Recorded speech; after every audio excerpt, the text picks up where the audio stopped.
যুবকদের জন্য যেহেতু বেশি কথা বলি, এই জন্য অনেক বোনেরা আমাকে দুশ্মন বা শত্রু মনে করে। আমার কলিজার টুকরা বোন, আমি আপনার শত্রু নই, আই এম ইউর ওয়েল উইশার, আমি আপনার কল্যাণকামী। কিন্তু আপনি যখন যুবককে রেখে টাকলাকে বিয়ে করেন, তখন তো আমি এটা সহ্য করতে পারি না। আপনি বিয়ে করবেন চরিত্রবান যুবককে, দিনদার যুবককে, আপনার জীবনকে সুন্দর করে দিবে একজন, তিনি কে? সবাই কিন্তু একরকম না। কিছু কিছু মেয়ে টাকার পাগল হয়, কিছু কিছু মেয়ে দিনদার যুবকের পাগল হয়। পার্থক্য আছে না নাই? তো বন্ধুদের সঙ্গে আমার কোনো রেষারেষি নেই, কোনো বিদ্বেষ নেই, কোনো মারামারি নেই। আমার কথা একটা, আপনি যুবকের সঙ্গে বেইমানি করা বাদ দিয়ে দেন, আমিও বক্তব্য দেওয়া বন্ধ করে দেব। তবে শুধুমাত্র মেয়েদেরকে একতরফা দোষ দিলে হবে না। আজকালকার অনেক যুবকেরাও ৩-৪টা মেয়ের সঙ্গে গাদ্দারি করে বেড়ায়। এটা কখনো নবীর আদর্শ হতে পারে না। যুবকেরা, নবীর আদর্শে যে ব্যক্তি আদর্শবান হবে, সে হালালে থাকবে, হারামে সে কখনো থাকতে পারে। এই কথাগুলো যুবকদেরকে আমি বোঝাই, মেয়েদেরকে বোঝাই। তাই আমাকে অনেকে চোখের বিষ মনে করে। আমি একটা কথা স্পষ্ট বলি, আমার কোনো ডিগ্রি নাই, আমার কোনো সার্টিফিকেট নেই। আমি হচ্ছে, আমার পরিচয় দিচ্ছি, আমি হচ্ছি যুবকদের হুজুর, আর কিচ্ছু না। তোমাদের কষ্ট যদি কেউ না বুঝে, আসিফ আজীবন বুঝেছে, আজীবন বুঝে যাবে ইনশাআল্লাহ। তোমরা আমাকে ভালোবেসে যাবা তো ইনশাআল্লাহ। আল্লাহ ঠাকুরগাঁয়ের যুবকদেরকে কবুল করুন, এরপর আমি আমার জানে আমার বামে মান্যগণ্য ব্যক্তিরা বসে আছেন, গেস্ট বসে আছেন, মুরব্বিয়ান আযমরা বসে আছেন। আমি সবার জন্য দোয়া করি, আল্লাহ রাব্বুল আলামিন সবাইকে নেক হায়াত দান করুক। যুবকরা সকলেই পড়ো আমিন। মাশাআল্লাহ। আজকের এই প্রোগ্রামে ম্যারিড পিপল, বউ আছে কার? একটু হাত তুলেন তো, বউ আছে কার? জাস্ট দেখতে চাই অডিয়েন্স। আচ্ছা আচ্ছা, নাই নাই নাই, হাত নামান, হাত নামান। আর আজকের মাহফিলে যাদের বউঠু কেউ নাই, তারা হাত তুলো সবাই। আপনারা দেখেন, এই যে দেখেন, কারো বউ নাই? ঠাকুরগাঁয়ে যে আব্বা জানরা এসেছেন, কষ্টগুলো বোঝার ট্রাই করেন। সিঙ্গেলদেরকে মিঙ্গেল করে দেন। যদি পছন্দের কেউ থাকে, বিয়ে দিয়ে দেন। হারামে আর আমরা থাকবো না। ঠেকেরা যুবকেরা বলো, হাত নামাও, হাত নামাও। দেখেছি বাবা, দেখেছি। বোঝাচ্ছে যে হুজুর আমার বউ নাই, আমার কিছু নাই হুজুর। আল্লাহ প্রত্যেকটা যুবককে দিনদার নেককার বউ দিয়ে দিক, পড়া আমিন। বউ চাইবেন একজনের কাছে, তিনি কে? ফেসবুকে চাওয়া যাবে, টিকটকে চাওয়া যাবে। আমাকে কেউ ভালোবাসে না, আমি বড় একা। তুই একা তো কি হইছে? কেউ না থাকলেও আছে একজন, তিনি কে? ইন্নাল্লাহা মা'ানা, ইন্নাল্লাহা মা'ানা। আমার সঙ্গে কেউ না থাকতে পারে, আমাকে কেউ ভালো না বাসতে পারে, কিন্তু আমাকে ভালোবাসে একজন, তিনি কে? আজকে একটি কিতাব থেকে তাফসীর শুনবো। কিতাবটার নাম কি? আসল পয়েন্টে আমরা এসে গিয়েছি। বল, কিতাবটার নাম কি?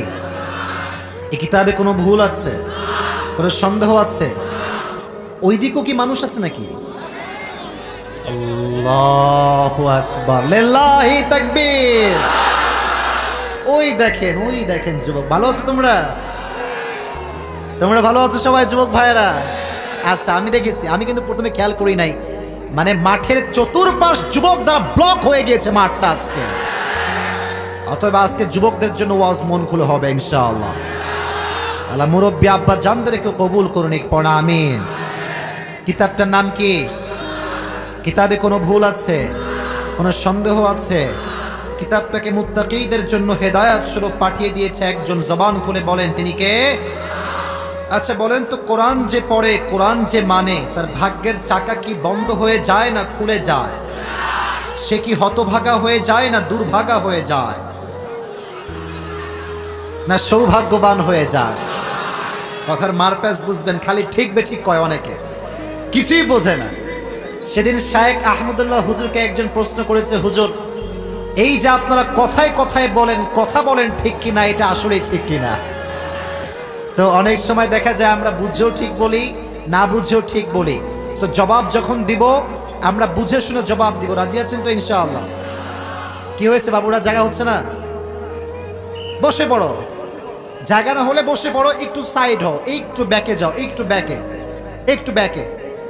এভাবে আওয়াজ করলে এখানে মুরব্বী আব্বা জানরা আছেন, সম্মানিত অতিথিরা আছেন, এগুলো করা যাবে না। ঠাকুরগাঁর একটা সম্মান আছে না নাই? আপনারা তো, আমি যা অবস্থা দেখতেছি, সাউন্ড আপনাদের ভেতরে, আমি বুঝে যাচ্ছি আপনাদের সাউন্ড শুনে ঠাকুরগাঁয়ের যুবকরা এরা কাপুরুষের সন্তান নয়, এরা সব বীর পুরুষের সন্তান আমার সামনে বসে আছে। মান রাখতে হবে, সম্মান রাখতে হবে। বসেন, একটু বসেন। আমরা কেউ বিশৃঙ্খলা করব না, ঠান্ডা মাথায় তাফসীর শুনে বাসায় ফিরে যাব ইনশাআল্লাহ। যেই মাসে আমরা বসেছি মাসটার নাম হচ্ছে মার্চ মাস। মাসটার নাম কি? এবং আরবি মাসটার নাম হচ্ছে শাবান। সামনে যে মাসটা আসছে মাসটার নাম কি? আপনারা খুশি না বেজার? ইয়া আইয়ুহাল্লাযীনা আমানু কুতিবা আলাইকুমুস সিয়াম কামা কুতিবা আলাল্লাযীনা মিন ক্বাবলিকুম লাআল্লাকুম তাত্তাকুন। Allah said in this ayah, O my believers, the fasting it has been made obligatory upon on you as it was before.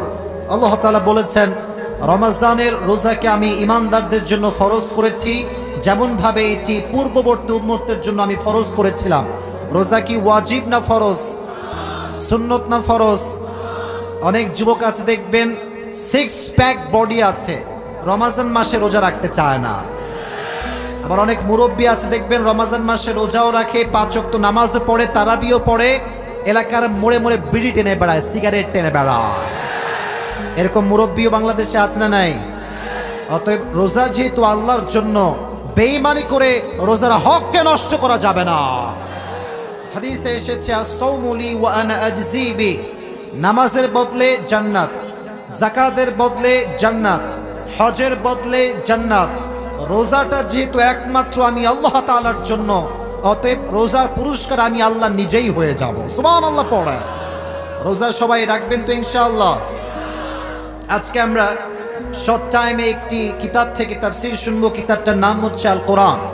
আর যেই সূরার তাফসীর শুনবো সূরাটার নাম হচ্ছে সূরা আর রহমান। সূরাটার নাম কি? জোরে বলেন, সূরাটার নাম কি? আর রহমান। দেখেন তাফসীরের পয়েন্টগুলো খুব ভালো করে মুখস্থ করতে হবে, বুঝে বুঝে শুনতে হবে। কোরআনুল কারীমের সূরা আর রহমানটা হচ্ছে 55তম সূরা। যুবক ভাইরা, কয় নম্বর সূরা? এই সূরার আয়াত সংখ্যা হচ্ছে মোট 78টা। জোরে বলেন কয়টা? মাশাআল্লাহ। সূরাটা হচ্ছে মাক্কি সূরা। মাদানী সূরা না মাক্কি সূরা? 27 পারার ঠিক 10 নম্বর পৃষ্ঠার মাঝখানে এই সূরাটি অবস্থিত রয়েছে। এই সূরা থেকে আমরা কিছু কথা সারসংক্ষেপ শুনে বাসায় ফিরে যাব ইনশাআল্লাহ। সূরাটি তাফসীর শুরু করার পূর্বে আমরা একটা তাকবীর দিতে চাই, স্লোগান দিতে চাই। মনের সমস্ত আবেগ উচ্ছ্বাসকে ঢেলে তাকবীর দেওয়ার পরে আমরা তাফসীর শুরু করব। তাকবীর দেওয়ার জন্য আপনারা রেডি সবাই? সবাই দুটো হাত তুলে আমার সাথে লিল্লাহি তাকবীর, লিল্লাহি তাকবীর। আল কোরআনের আলো, আল হাদিসের আলো, কোরআন হাদিস যেখানে, আলেম ওলামা যেখানে, আল্লাহ কবুল করুক, পড়ুন আমিন। সূরা আর রহমানটা হচ্ছে এমন একটা সূরা, যে ব্যক্তি সূরা আর রহমান তেলাওয়াত করবে কিয়ামতের কঠিন ময়দানে তার চেহারা এবং তার কপালটা চাঁদের ন্যায় ঝলমল করতে থাকবে। সূরা আর রহমানটা হচ্ছে এমন একটা সূরা, পুরো কোরআনের অর্ধেক সৌন্দর্য আল্লাহ রাব্বুল আলামিন সূরা আর রহমানের ভেতরে ঢুকিয়ে দিয়েছেন। সুবহানাল্লাহ পড়েন। হাদিসে এসেছে, নবীজি বলেছেন লিকুল্লি শাইইন আরুদ ওয়া আরুদুল কোরআনি সূরা আর রহমান। প্রত্যেকটা জিনিসের একটা নববধূ আছে, আর কোরআনের নববধূর নাম হচ্ছে সূরা আর রহমান। সাহাবা একরাম বলল, ইয়া রাসূলুল্লাহ, সূরা আর রহমানকে নববধূ কেন বলা হয়? এটাকে কোরআনে নববধূ কেন বলা হয়?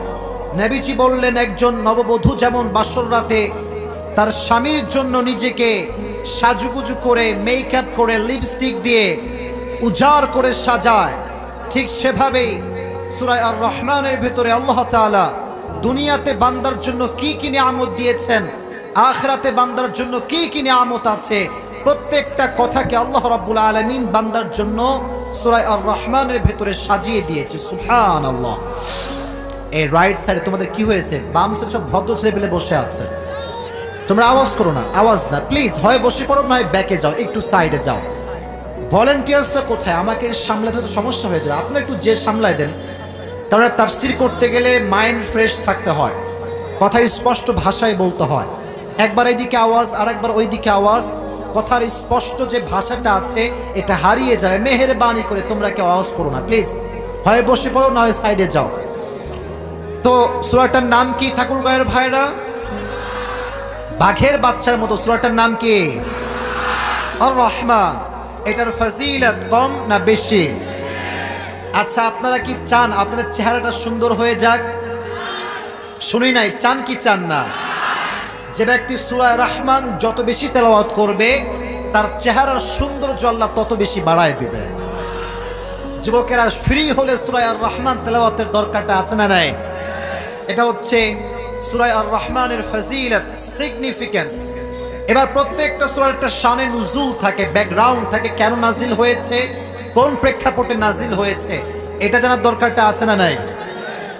নবীজি কাফেরদের মাঝে যখন দাওয়াতের কাজ শুরু করেছিলেন, নবীজি সব সময় বলতেন, তো তোমরা আল্লাহর কাছে সেজদা দাও, আল্লাহর জন্য সেজদা দাও। হঠাৎ করে নবী একদিন বললেন, ওয়াইদা কিলা লাহুমুসজুদু লিররহমান, তোমরা রহমানের জন্য সেজদা দাও। তখন কাফেররা প্রশ্ন করলো, ও প্রফেট, ক্বালু আমার Rahman, who is the Rahman? রহমানটা কে, কার নাম এইটা? আল্লাহ বললেন, তোমরা রহমানকে চেনো না, তোমাদেরকে পরিচয় দেওয়ার জন্য আমি আল্লাহ তাআলা কোরআনের ভেতরে একটা সূরা রহমান নাজিল করে দিলাম। এজন্য সূরা রহমানটা হচ্ছে আল্লাহর পরিচয় বহন করে। অতএব এই তাফসীরটা বোঝার দরকারটা মন থেকে আছে না নাই? পরিবেশটা আমি ঠান্ডা পাচ্ছি না, কেন যে আওয়াজ করছেন? ঠাকুরগাঁয়ে পুরো বছরে একটা বার আসছি, এই মাহফিল তো গোটা বাংলাদেশে ইতিহাস হয়ে থেকে যাবে। কেন আওয়াজ, কেন আওয়াজ? আওয়াজ করেন না প্লিজ, এই যে আওয়াজ করেন না। আপনারা কি চান আমি সুন্দর কথা বলি? চান কি চান না? পরিবেশ সুন্দর লাগবে ভাই। এই যে অক্টোবর থেকে বের হয়েছি, অক্টোবর, নভেম্বর, ডিসেম্বর, জানুয়ারি, ফেব্রুয়ারি, মার্চ, সামনে রমজান আসছে, প্রতিটা দিন এরকম মাহফিল, প্রতিটা দিন চাপ, এমন ধাক্কা দেয় যুবকেরা, ফেলায় দেয়, উল্টায় ফেলায় দেয়।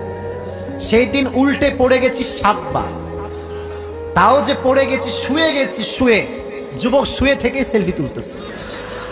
আমি যাব কোথায় ভাই? আমাকে একটা পরিবেশ দেওয়া লাগবে। রাজি আছেন তো ইনশাআল্লাহ? তো দেখেন আল্লাহ তাআলা বলছেন, আর Rahman, the most merciful, the most gracious, the most kindful, সবচাইতে দয়াময়, সবচাইতে মায়াময় একজন, তিনি কে? কোরআনে আল্লাহ তাআলা বলেছেন, কুল ইয়া ইবাদিয়াল্লাযীনা আসরাফু আলা আনফুসিহিম লা তাকনাতু মির রাহমাতিল্লাহ। আল্লাহ বলছেন, হে আমার বান্দারা, যারা তাদের জীবনে অনেক গুনাহ করেছো, অনেক জুলুম করেছো, অনেক অন্যায় করেছো, লা তাকনাতু Mir রাহমাতিল্লাহ, never lose hope from the mercy of your Lord. Don't be upset, don't be frustrated. হতাশ হয়ে যেও না, নিরাশ হয়ে যেও না। একটা বার তোমার রবের কাছে দুটো হাত তুলে বলো, আল্লাহ, আমি আমার জীবনে অনেক অন্যায় করেছি, অত্যাচার করেছি, জুলুম করেছি। বান্দা বলতে দেরি হয়, ইন্নাল্লাহা ইয়াগফিরুদ যুনুবা জামিআ, আল্লাহ তার জীবনের সমস্ত গুনাহ খাতা maaf করে দেয়। এত আস্তে সুবহানাল্লাহ, জোরে পড়েন সুবহানাল্লাহ। এজন্য আল্লাহর কাছে ক্ষমা পাওয়ার দরকারটা আছে না নাই? সামনে আসছে রমজান, ক্ষমা পাওয়ার সবচেয়ে বড় সুবর্ণ সুযোগ। হাদিসে এসেছে আল্লাহ তাআলা রমজান মাসে তার বান্দাদের সবাইকে সাধারণভাবে ক্ষমা ঘোষণা করে। সুবহানাল্লাহ পড়া। আর রহমান, আমি সবচাইতে দয়াময়, সবচাইতে মায়াময়। সেদিন আমি তারিক জামিলের একটা বয়ান শুনছিলাম যে আল্লাহ তাআলা কতটা রহমান, কতটা রাহিম। উনি বলছিলেন যে বনি ইসরাইলের একজন যুবক যার নাম হচ্ছে কিফিল, তার নাম কি? কিফিল। কিফিল এমন একজন যুবক,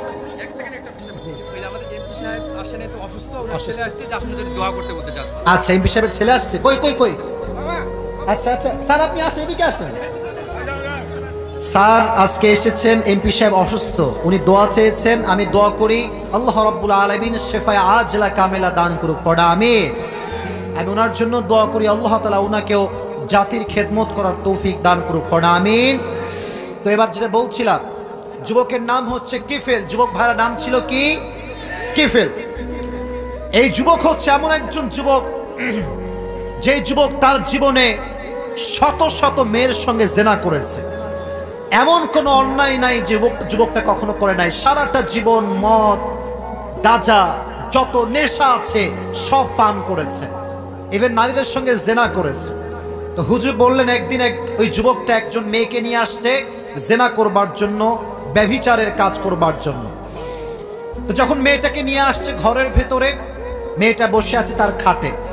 কিফিল বাসার ভেতরে যখন ঢুকেছে দেখছে মেয়েটা বসে আছে আর দুটো চোখ দিয়ে অঝরে পানি ঝরছে, অঝরে পানি ঝরছে। তো কিফিল বলছে, আমার বোন, তোমার চোখের কোঠায় পানি কেন? তুমি কাঁদছো কেন? আমি তোমাকে টাকার বিনিময়ে নিয়ে এসেছি। মেয়েটা বলছে, যুবক, আমি এমন একজন সম্ভ্রান্ত পরিবারের মেয়ে যেই মেয়ের শরীরে আজ পর্যন্ত কোনো পুরুষ টাচ করতে পারে নাই। সুবহানাল্লাহ। পুত পবিত্রা, আমার সতীত্ব, পবিত্র সতীত্ব, আমাকে কেউ টাচ করতে পারে নাই। তো কিফিল বলছে, তাহলে?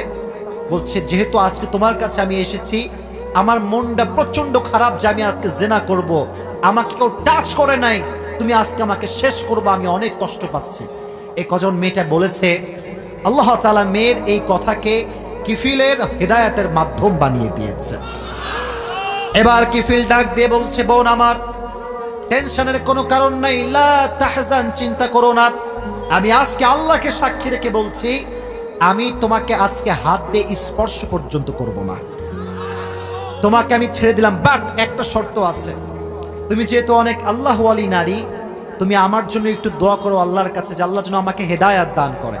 মেয়েটার সঙ্গে সঙ্গে যুবকের সামনে দুটো হাত তুলে বলছে, আল্লাহ, তোমার এই যুবক বান্দা কিফিলকে তুমি হেদায়াত দান করো, তাকে তুমি নূর দান করো, তাকে তুমি সঠিক বুঝ দান করো। এটা বলেই মেয়েটা বিদায় নিয়ে চলে গিয়েছে।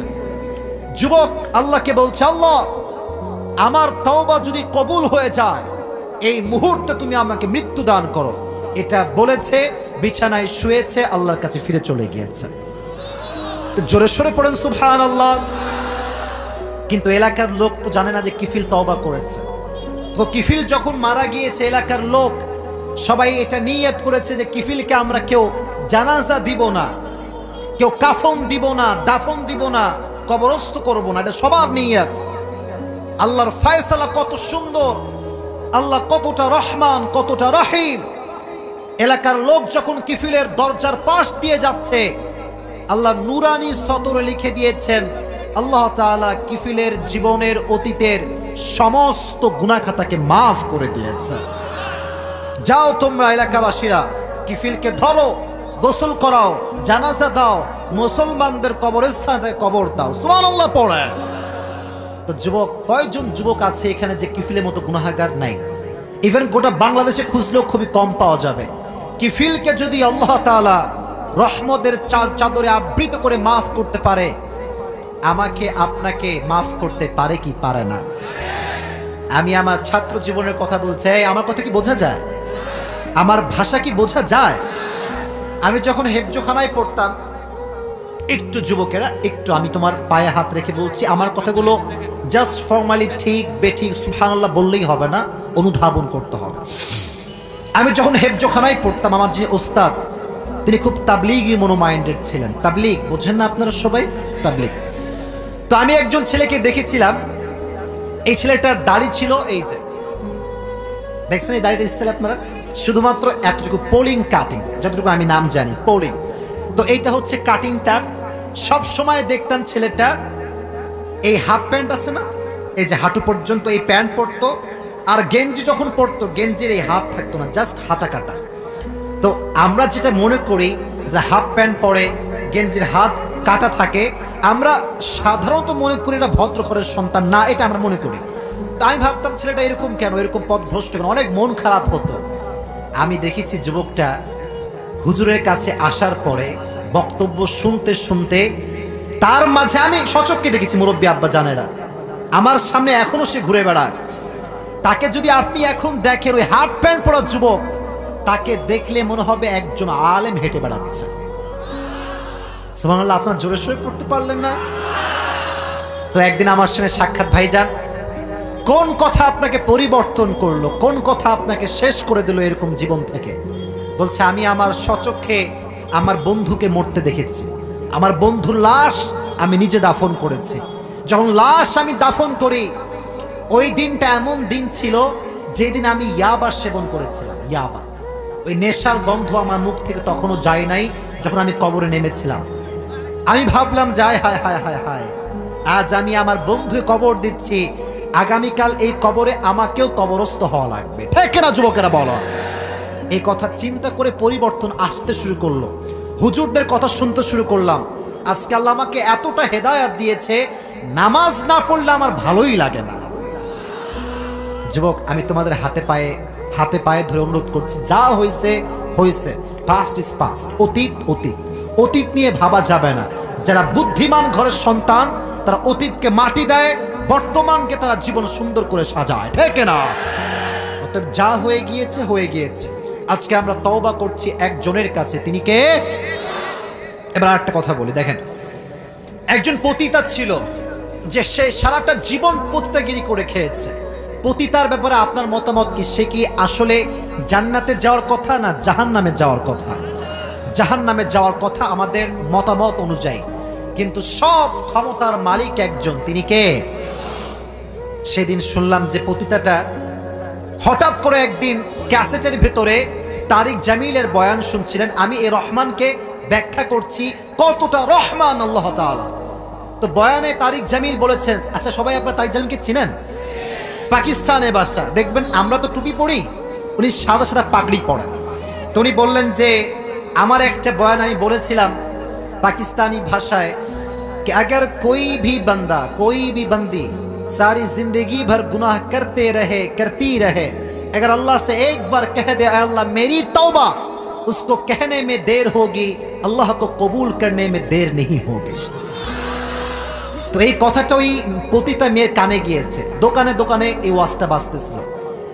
আজকাল তো দোকানে দোকানে মিজানুর রহমান আজহারির ওয়াজ ভেসে বেড়ায়। আচ্ছা, হিংসা করে কি কিছু করা যায়? আপনি দেখবেন যাকে নিয়ে মানুষ যত ট্রল, যত সমালোচনা করে, দিন শেষে টপ ব্র্যান্ডে চলে যায়, তাই কেউ দমিয়ে রাখার ক্ষমতা রাখে না, ঠিক না বলে? তো এই মেয়েটা শোনার পরে বলছে, এই দোকানদার, ইনি কে? যে বয়ানটা করছে ইনি কে?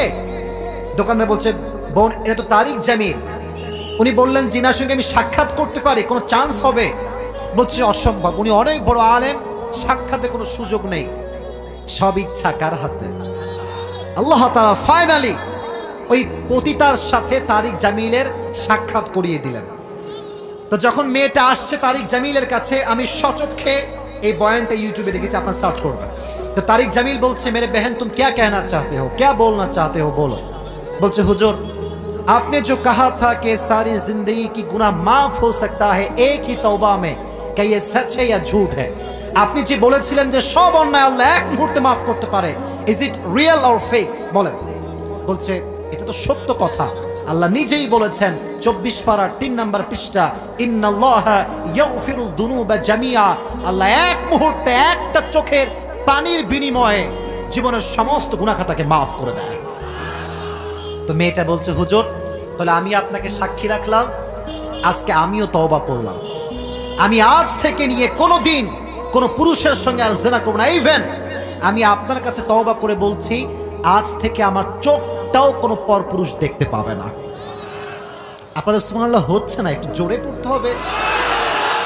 আহা, হঠাৎ বহুদিন আর দেখা নেই, তারিক জামিল ওই যুবককে ডাকলেন, যে যুবক তাকে নিয়ে এসেছিল। এই কি খবর, ওই মেয়েটা কেমন আছে, কোথায় আছে?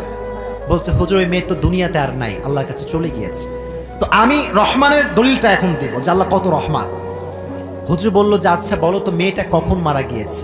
বলো, হুজুর মেয়েটা যখন থেকে তওবা করেছে, বাসায় এসে সব সময়, এইদিকে তাকান, সব সময় আল্লাহকে বলতো, আল্লাহ যে তুমি রহমান রহিম, যদি আমি পতিতার দোয়া কবুল হয়ে যায়, তুমি আমাকে তোমার কাছে নিয়ে চলে যাও, বারবার এই দোয়া করতো। তো হুজুর বললেন, কখন মারা গিয়েছে, টাইমটা বলো। বলল, হুজুর মেয়েটি যেই দিন মারা যায়, রমাজান মাসের 27 রাত, যেটা সবচাইতে বেশি শবে কদর হওয়ার মতামত আছে। শুধু এতটুকু নয়, 27 রাতে জায়নামাজ নিয়ে মসজিদে তারাবিহ পড়ার জন্য বের হয়েছে এশারের সময়। আল্লাহু আকবার, সানা, রুকু, সাজদা, সেজদায় যখন গিয়েছে সেজদার ভেতরে রবের কাছে ফিরে চলে গিয়েছে। বাস্তবিক কথা বলছি, ওয়াজটা আমার ফোনে এখন রাখা আছে। তো আমি শুধু এতটুকু বলতে চাই, সারা জীবন যেই মেয়েটা পতিতাগিরি করে খেয়েছে তাকে যদি আল্লাহ মাফ করতে পেরে সেজদা অবস্থা তাকে নিয়ে যেতে পারে, তোমাকে আমাকে আল্লাহ মাফ করতে পারে কি পারে না? অতএব আমার সঙ্গে সবাই একটা বাক্য উচ্চারণ করেন, বলেন আল্লাহ আমার তওবা। ভাই জোরে, ভাই মন থেকে আমার তওবা তুমি কবুল করে নাও। আর রহমান, আমি বলি আর রহমান, আল্লাহ দয়াময়, আপনি বলতে দেরি হবে, আল্লাহ কবুল করতে দেরি হবে না। সুবহানাল্লাহ। তবে হ্যাঁ, একটা প্রশ্ন, যে আল্লাহ তুমি যদি এত রহমান হও, এত রহিম হও, এটা মারাত্মক কথা, বুঝে শুনে উত্তর করবেন। আচ্ছা ভাই, ঘুষখোর সমাজে নাই না? নাই নাই নাই, আছে নাকি? বাংলাদেশ যে সোনার বাংলাদেশ না, বাংলাদেশ সোনার, কোনো সন্দেহ নাই, এদেশ সোনার বাংলাদেশ। বাট সোনার বাংলাদেশে আজকে রাগ করলে করেন, সত্য কথা, চোর আর বাটপার দ্বারা ভরে গিয়েছে বাংলাদেশকে। অভাব নাই, অভাব নাই। অফিসে বলেন, যেখানেই যান, এই যে যুবকেরা এসেছে, যখন দেখবেন বিসিএস ক্যাডার হয়ে যাবে, সিভি, স্যার এটা আমার সিভি, চাকরি দেন। তাই নাকি? চাকরি লাগবে? তোমার কি মামা খালু আছে? এত আস্তে ঠিক বললেন আপনারা।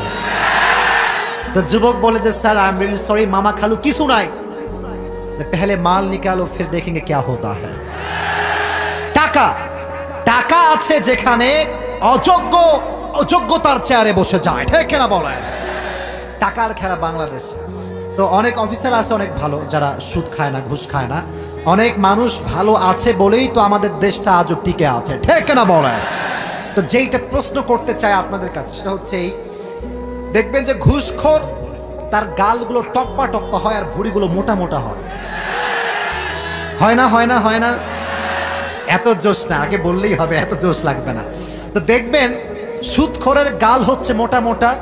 5 ওয়াক্ত নামাজি যুবক, যার বাপের টাকা পয়সা নাই, রিক্সা চালিয়ে খায়, দেখবেন বডিটা হচ্ছে স্লিম বডি, সুন্দর সুঠাম দেহের অধিকারী। তো এখন প্রশ্ন হতে পারে, হুজুর সুদখোরের ভুঁড়ি এত মোটা আর আমরা হালাল খাই, আমাদের ভুঁড়ি সুন্দর কেন, এত চিকন কেন? প্রশ্ন আছে না নাই?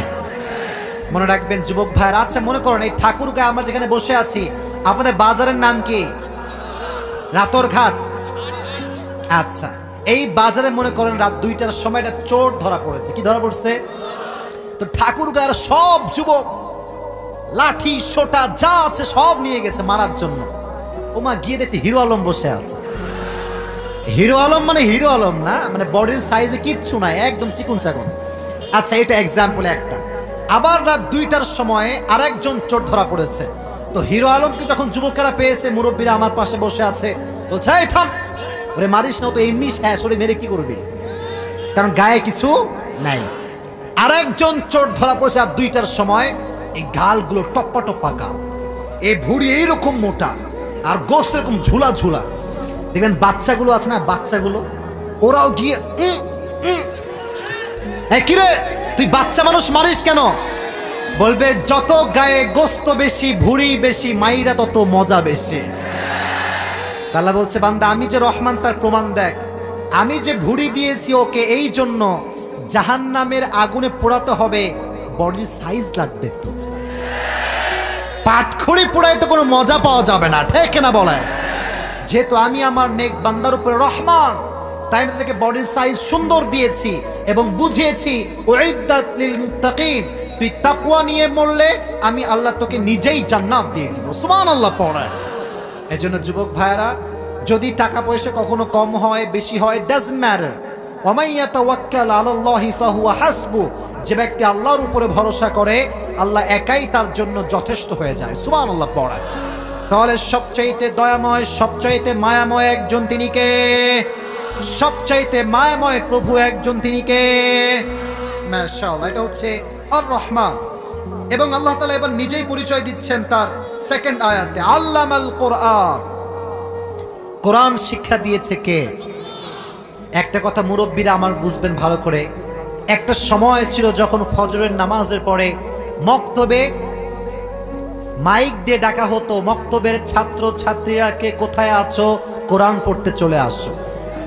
আর আজকালকার সময়টা পরিবর্তন হয়ে গিয়েছে, দোকানঘাট ওপেন করার সময় ডিজে গান বাজিয়ে ওপেন করা হয়। কতটা নির্লজ্জ বেহায়া জাতি আমরা। এবং আজকাল তো মাশাআল্লাহ দোকান, শোরুম, স্বর্ণের শোরুম উদ্বোধন করবার জন্য পতিতাকে ভাড়া করে নিয়ে যাওয়া হয়। ছি ছি ছি ছি, বাংলাদেশ কোথায়? আপনি একজন আলেমকে নিয়ে যান, টাকা পয়সা দেওয়া লাগবে না, আপনাকে ফ্রি ফ্রি দোয়া করে দিবে, আপনার দোকানে বরকত দ্বারা ভরপুর হয়ে যাবে। আর পতিতা নিয়ে যাবেন, আপনার দোকানে বরকত থাকলেও আল্লাহ উঠিয়ে নিবে। ঠিক না বলেন? আল্লামাল কোরআন খায়রুকুম মান তাআল্লামাল কোরআন ওয়া আল্লামা। তোমাদের মাঝে সর্বোত্তম ব্যক্তি হচ্ছে ওই ব্যক্তি যে নিজে কোরআন শেখে এবং অন্যকে কোরআন শিক্ষা দেয়। সুবহানাল্লাহ পড়া। এবার একটা প্রশ্ন, হিংসা করা জায়েজ নাকি না জায়েজ? শুনি নাই, হালাল না হারাম? তবে একটা হাদিস শোনাচ্ছি, হিংসা করা জায়েজ আছে দুই ক্ষেত্রে। বলেন বলেন কয় ক্ষেত্রে? বাম থেকে শুনি নাই, কয় ক্ষেত্রে? ডানের ভাইরা কয় ক্ষেত্রে?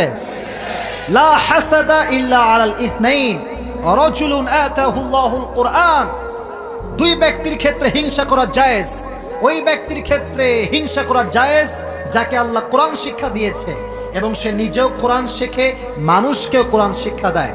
এখন যদি সে ভাবে যে আহা, যদি তার মতো আমিও কোরআন পড়তে জানতাম, নিজেও শিখতাম, মানুষকেও শিখতাম।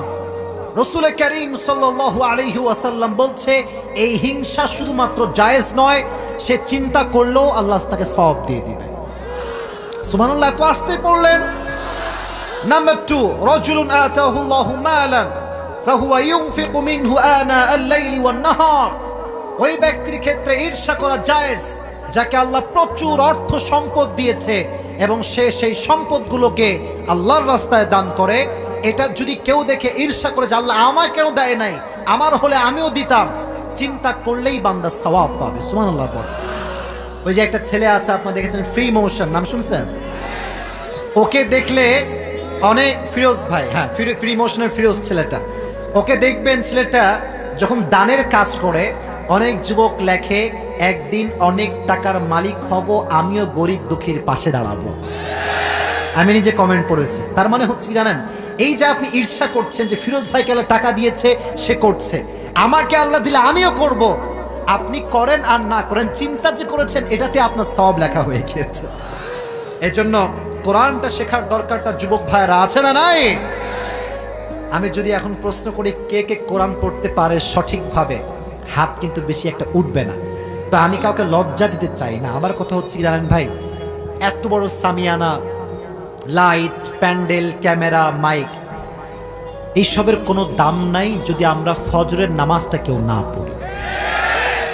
এইসবের কোনো দাম নাই। এই যে আমাকে দেখেন, আমাকে অনেকে মনে করে বিশাল বড় বক্তা, বিশাল বড় স্কলার। আমি কিছুই না, আমার কাছে কিছুই নাই, না আছে ইলম, না আছে আমল। আমাকে নিয়ে অনেকে অনেক কথা লেখে। আমি নিজেই বলছি ভাই আমার কাছে কিছু নাই, কিন্তু যুবকরা আমাকে ভালোবাসে। পারলে আপনি ঠেকান, পারলে আপনি ঠেকান। আমার কথা হচ্ছে একটা, যেই কথা বলবে, যেই আলোচক হবে, তাদের জন্য আমাদের হৃদয়ে ভালোবাসা আছে না নাই? আমি অলওয়েজ সাইলেন্ট। আমার কথা একটা, ভালোবাসা আছে যেখানে আসিফ আছে, বিদ্বেষ আছে যেখানে আসিফ নাই। ভালোবাসার বাংলাদেশ করতে হবে। আজহারি একটা কথা শিখিয়ে গিয়েছে যে বিদ্বেষের বদলে বিদ্বেষ নয়, বিদ্বেষের বদলে ভালোবাসা দিয়ে পরিবর্তন আনতে হবে। ভালোবাসা দিয়ে বিশ্ব জয় করব আমরা। রাজি আছেন তো ইনশাআল্লাহ? তো রহমানের দ্বিতীয় পরিচয়, তিনি কোরআন শিক্ষা দিয়েছেন। সুবহানাল্লাহ পড়েন। 3 নম্বর আয়াত আল্লাহ বলছেন খলাকাল ইনসান, আমার পরিচয়, I have created the mankind. প্রত্যেকটা মানুষকে সৃষ্টি করেছে একজন, তিনি কে? তাই মানুষকে সৃষ্টি করার পেছনে একটা উদ্দেশ্য আছে। ওয়ামা খলাকতুল জিন্না ওয়াল ইনসা ইল্লা লিয়াবুদুন। আল্লাহ বলছেন আমি মানুষকে সৃষ্টি করেছি এবং জিন জাতিকে সৃষ্টি করেছি জাস্ট টু ওয়ার্শিপ মি, আমার ইবাদত করবার জন্য। আর এক আয়াতে আল্লাহ বলেছেন আল্লাযী খলাকাল মাউতা ওয়াল হায়াতা লিয়াবলুয়াকুম আইয়ুকুম আহসানু আমালা। জীবন এবং মরণ আল্লাহ নিজেই দিয়েছেন and after the death I will check do you have the good deeds or not. কবরে যাওয়ার পরে বাপের পরিচয় দিয়ে তোমার ছাড় পাওয়া যাবে না, নেতার পরিচয় দিয়ে ছাড় পাওয়া যাবে না, ঠিক না বলেন? পীরের পরিচয় দিয়ে ছাড় পাওয়া যাবে না। অনেকে মনে করে আমার তালা বাবা ন্যাংটা বাবা আমারে বাঁচাবে। আছে না, আছে না? অনেক মহিলা দেখবেন মাজারে গিয়ে বলে বাবা একটা ছেলে দাও, বাবা ছেলে দাও।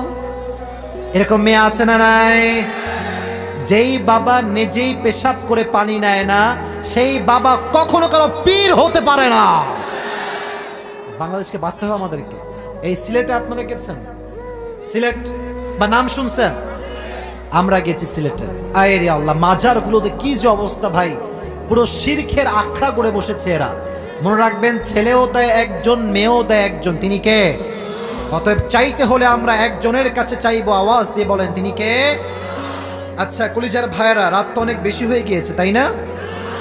তাহলে আমরা দোয়ার দিকে যাই না? 12টা বেজে গিয়েছে ভাইয়েরা। তারা তাকবীর দেন, লিল্লাহি তাকবীর। আল কোরআনের আলো, আল হাদিসের আলো, কোরআন হাদিস যেখানে, আলেম ওলামা যেখানে। তাহলে যেটা বলছিলাম, এটা আমার লাস্ট পয়েন্ট। আমি খুব খুশি হলাম আসলে আপনারা এই যে বসে আছেন নীরব ভাবে, এটা স্পষ্ট প্রমাণ করে ঠাকুরগাঁয়ের মানুষ কোরআন প্রেমিক মানুষ, ইসলাম প্রেমিক মানুষ। ঠাকুরগাঁয়ের মাটিতে বাতিল পন্থীরা কখনো ঠাঁই পাবে না। আল্লাহ কবুল করুন আমাদেরকে, পড়না আমিন। তো খলাকাল ইনসান, মানুষ সৃষ্টির রহস্য এবং মানুষের উদ্দেশ্য কি, পারপাস কি, মৃত্যু পর আল্লাহ কি দেখবেন আমি বোঝালাম। বেশি আমল নয়, আল্লাহ দেখবেন ভালো আমল। কবরে যাওয়ার পরে যদি বাপের পরিচয় দিয়ে ছাড় পাওয়া যেত, একটা কথা একমত হবেন কিনা, বাপের পরিচয় দিয়ে ছাড় পাওয়া গেলে নবীজির কলিজার টুকরা মেয়ে ফাতেমা সবার আগে ছাড় পেয়ে যেত। ফাতেমা যেই দিন মারা যাবেন, এটা মনোযোগ দিয়ে শুনেন, শেষ হাদিস, এটা আমার শেষ হাদিস। যেদিন তিনি মারা যাবেন, মৃত্যুর দিনে তিনি তার ঘরে বসে আছেন। আমার এই দুইটা কি, এই দুইটা কি, দুটি হাত ফাতেমার চোখ দিয়ে এইভাবে ঢেকে বসে আছে। আলী রাদিয়াল্লাহু তাআলা আনহু ঘরে এসেছে। ফাতেমা, তোমার দুই হাত তোমার চোখে কেন? হাত নামাও।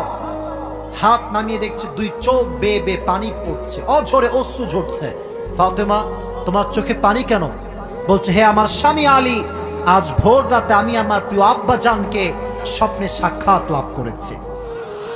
জোরে সরে পড়েন সুবহানাল্লাহ।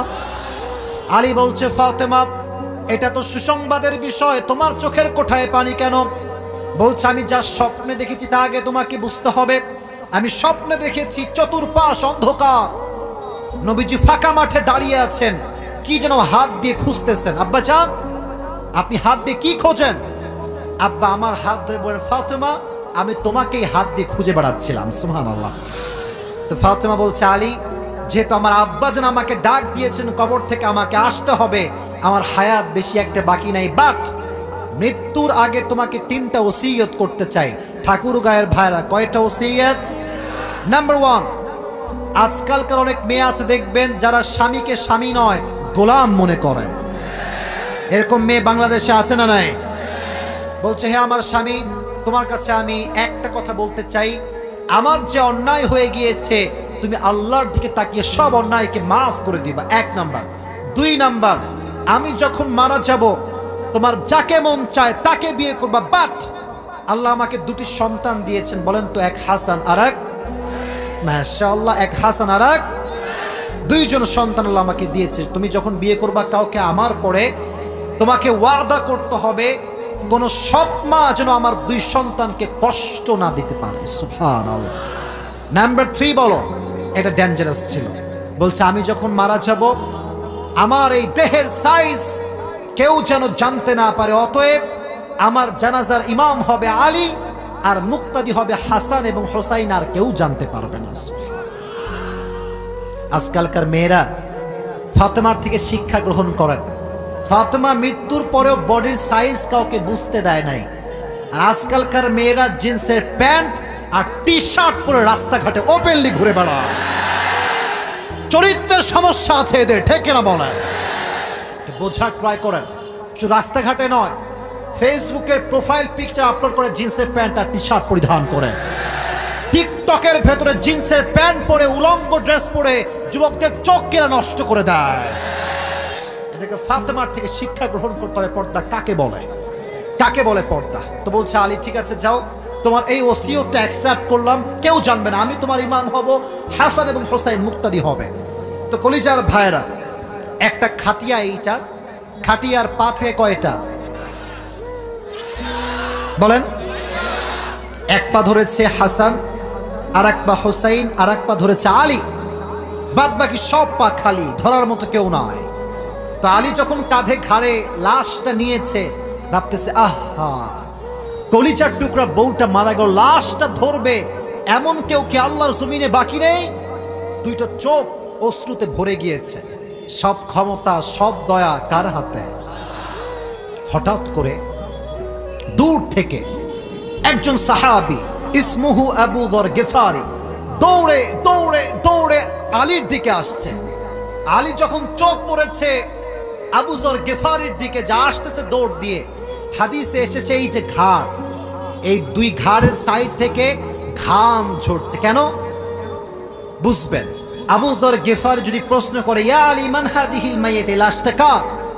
যদি বলে দিয়ে এটা ফাতেমার লাশ, আমার ওসিয়ত ভেঙে যাবে। ঠিক না, ঠিক না, ঠিক না?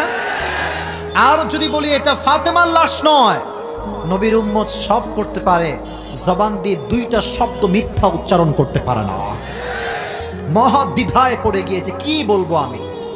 আবু যর গিফারি দৌড় দিয়ে এসে আলীর ডান পাশে দাঁড়িয়ে কাঁধ ধরেছে, আর আলীকে প্রশ্ন করার আগেই বলছে ইয়া আলী লা তাখাফ ওয়ালা তাহজান, হে আলী চিন্তা করো না, টেনশন করো না, তোমার ওসিয়ত ভেঙে যায় নাই, আমাকে আল্লাহ নিজেই তোমার কাছে রহমতের চাদরে আবৃত করে পাঠিয়ে দিয়েছে। আমি আল্লাহর পক্ষ থেকে এসেছি, আলী দাও আমায় কাঁধটা ধরতে দাও। চারটা কাঁধ আল্লাহ তার রহমত দ্বারা ভরপুর করে দিয়েছে। এবার লাশ নিয়ে কবরের কাছে যাচ্ছে। ভালো করে বুঝবেন আমার আয়াতের ব্যাখ্যাটা। কবরের কাছে যখন লাশ রেখেছে, আবু যর গিফারি মনে মনে প্রশ্ন করছে মান হাদিহিল মাইয়িত, এই লাশটা কার? তখন মন থেকে জবাব আসছে এটা তো সেই লাশ, সাইয়্যিদাতু নিসাই আহলিল জান্নাহ, জান্নাতের সমস্ত নারীদের সর্দারনী হচ্ছে ফাতেমা। সুবহানাল্লাহ। তখন এই মনটা গৌরবে ফুলে গিয়েছে, আরে আমি তো সাধারণ কাউকে দাফন করতে আসি নাই। তখন কবরের সামনে দাঁড়িয়ে বলছে আতাদরুনাল কবর মান হাদিহিল মাইয়িত, হে কবর তুমি কি জানো এই লাশটা কার? হাদিহিল মাইয়িত যাওজাতু আলীন ওয়া উম্মুল হাসানাইন ওয়াল হাসান ওয়াল হুসাইন সাইয়্যিদা শাবাবি আহলিল জান্নাহ ওয়া হাদিহিল মারআ বিনতু মুহাম্মাদিন সাল্লাল্লাহু আলাইহি ওয়াসাল্লাম। এটা জান্নাতের সমস্ত নারীদের সর্দারিনী ফাতেমার লাশ, এটা জান্নাতের সমস্ত যুবকদের সর্দার হাসান এবং হোসাইনের মায়ের লাশ। খবরদার ব্যবহার যেন খারাপ না হয়। আল্লাহ কবরের জবানকে তখন খুলে দিলেন। সুবহানাল্লাহ, জোরে পড়তে হবে। কবর বলছে ইয়া আবা যর গিফারি হাযাল কবর লাইসা বাইতু নাসাবিন ওয়ালা হাসাবিন, হাযাল কবর লাইসা বাইতু নাসাবিন ওয়ালা হাসাবিন। হে আবু যর গিফারি শোনো, এটা 3.5 হাত মাটির ঘর। এখানে মানুষের বংশের পরিচয় চলে না, বাপের পরিচয় চলে না, নেতার পরিচয় চলে না, পীরের পরিচয় চলে না। এই কবর তাকেই জান্নাত দিবে যার কাছে আছে ভালো আমল। চিল্লায় কোন ঠিক কিনা? আল্লাযী খালাকাল মাউতা ওয়াল হায়াতা লিয়াবলুয়াকুম আইয়ুকুম আহসানু আমালা। মানুষকে আল্লাহ সৃষ্টি করেছেন, উদ্দেশ্য হচ্ছে যাতে করে মানুষ ভালো ভালো আমল বেশি করে। আজ থেকে আমরা ভালো ভালো আমল করব তো ইনশাআল্লাহ। তাহলে সবচাইতে মায়াময় একজন তিনি কে? সবচাইতে দয়াময় একজন তিনি কে? কোরআন শিখিয়েছে একজন, জবান খুলে বলেন তিনি কে? আমাদেরকেও সৃষ্টি করেছে একজন, তিনি কে? অতএব যতদিন বেঁচে আছি বেশি বেশি আমল করব না ভালো ভালো আমল করব? শুনি নাই ঠাকুর গায়ের ভাড়া, শেষ ভালো যার, শেষ ভালো যার। বেশি আমল না ভালো আমল? বেশি আমল কাকে বলে, ভালো আমল কাকে বলে? ভালো করে বুঝবেন। ঠাকুর গায়ে মডেল মসজিদ আছে, আছে নাকি? মনে করেন একজন যুবক এখান থেকে উঠে গিয়ে, লাস্ট কথা, গিয়ে মডেল মসজিদে 70 রাকাত তাহাজ্জুদ পড়েছে। যুবকের ওযু নাই, কি নাই? তার তাহাজ্জুদ দাম আল্লাহর কাছে আছে। আরেকজন মুরব্বী উঠে গিয়েছে 70 রাকাত নয় 2 রাকাত পড়েছে, বলেন তো মুরব্বী যে ওযু করে পড়েছে যুবকের 70 রাকাতের দাম বেশি না মুরব্বীর 2 রাকাতের দাম বেশি? এটা হচ্ছে ভালো আমল। যা করবেন আখলিস দীনাকা ইয়াকফিকা আল আমালুল কলিল, বান্দা তুই কম আমল কর, ইখলাসের সাথে কর, ছোট্ট আমল তোর জান্নাতে যাওয়ার ওসিলা হয়ে যাবে। সুবহানাল্লাহ। অতএব আমি যা যা বলেছি অধম, যতটুকু বলেছি আল্লাহ রাব্বুল আলামিন সবাইকে সেই অনুযায়ী আমল করার তৌফিক দান করুক। সকলেই পড়া আমিন। এই যুবক, এই মাঝখানে মাঝখানে বসো বসো, খবরদার বসো না, বসো, ধরুন ধরুন ধরুন ধরুন ধরুন, বসো। আমরা এবার সবাই হাত তুলি, দুটো হাত, সবাই হাত তুলেন। হ্যাঁ, আমার সঙ্গে ওয়াদা, উঠায় দাও উঠায় দাও উঠায় দাও। বলেন হুজুর, শুনি নাই, বাঘের বাচ্চা, জোরে হুজুর। আমরা জোরে, আমরা ওয়াদা করছি যেহেতু শেষ পর্যন্ত আমরা বসে আছি, অতএব আমরা ওয়াদা করছি দোয়া না করে কেউ উঠে যাব না ইনশাআল্লাহ। হাত নামান। এইবার কই যান, আমি তাই দেখি। এই এত ফুল কিসের? শোনো আমি বলি, এই যে তোমরা গোলাপ ফুল দাও, পাগলামি করো, আবেগ দেখাও, এগুলো অনলাইনে মানুষ বুঝতে চায় না। আচ্ছা রাখেন রাখেন, কোনো সমস্যা, এগুলো রাখেন, ওগুলো রাখেন, কোনো সমস্যা নেই, আমি প্রশ্ন উত্তর দিব না। কথা হচ্ছে যে এই মানিক ভাই আপনি সাইডে যান, সাইডে যান, সাইডে যান। গিফট, আচ্ছা আচ্ছা, বই আছে, আচ্ছা এটা আমি রাখলাম, কোনো সমস্যা নেই। দেখো আমি একটা কথা বলি, যুবক ভাইয়েরা আমাকে ভালোবাসে এটা আমি বুঝি, কিন্তু এখানে হাজার এই বসো বসো বসো বসো বসো বসো বসো, আমি আছি তো, আমি আছি। আচ্ছা বলেন তো, এই যে হাজার হাজার মানুষ আপনারা এসেছেন, আমি চাইলেও কি হাত মিলাইতে পারবো? আমি চাইলে সেলফি তুলতে পারবো? আবেগটা কন্ট্রোল করেন, আবেগ নিয়ন্ত্রণ করতে হবে। এই যে স্টেজ ভেঙে দেয়, একেবারে লাভ দিয়ে উঠে চলে আসেন না। কারো ভালোবাসতে কষ্টের কারণ হয়, এটা ভালোবাসা হতে পারে না, ঠিক কিনা প্রিয় ভাই? একটু আবেগ নিয়ন্ত্রণ করবেন। যারা আমাকে চিঠি দিয়েছেন তারা বামে থাকবেন, যদি যাওয়ার সময় সুযোগ হয় হাতটা মিলিয়ে যাওয়ার চেষ্টা করবো ইনশাআল্লাহ। আর আমি ঠাকুরগাঁয়ের যুবকদের জন্য দোয়া করি, আমার ডানে আমার বামে সবাই স্থানীয় নেতৃবৃন্দ বসে আছেন এবং মান্যগণ্য ব্যক্তিরা বসে আছেন, সবাইকে আল্লাহ রাব্বুল আলামিন জাতির খেদমত করার তৌফিক দান করুক, পড়া আমিন। আর আমি অধমের কথায় ভুল হলে আল্লাহ তাআলা ভুলগুলোকে দূর করে দিয়ে সঠিক কথা অনুযায়ী আমাদের সবাইকে আমল করার তৌফিক দান করুক।